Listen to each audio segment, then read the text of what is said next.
Ligtas na sa peligro, pagkagutom at uhaw, ang 63 taong gulang na mangingisda na si Nelson Susa na taga-Governor Generoso sa Davao Oriental matapos i-report na nawawala habang nangingisda sa karagatan ng Davao Gulf mula noong August 22.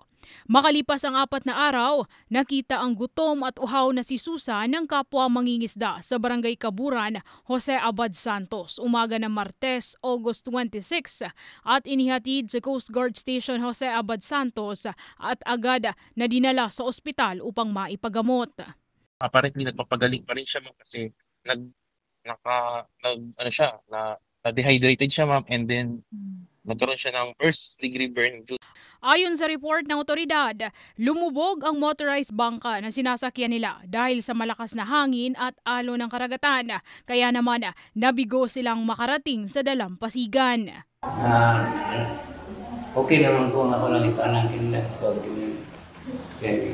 tambangan o paso na sa dagat.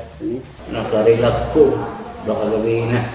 Nakipag-ugnayan naman ang Coast Guard Station Davao Occidental sa pamilya nito upang makauwi na matapos ang trahedya. Nagbigay na rin po ng tulong is yung may-ari po ng bangka, namely Mr. Joey. Nagbigay po siya ng monetary po. Binigay na rin po namin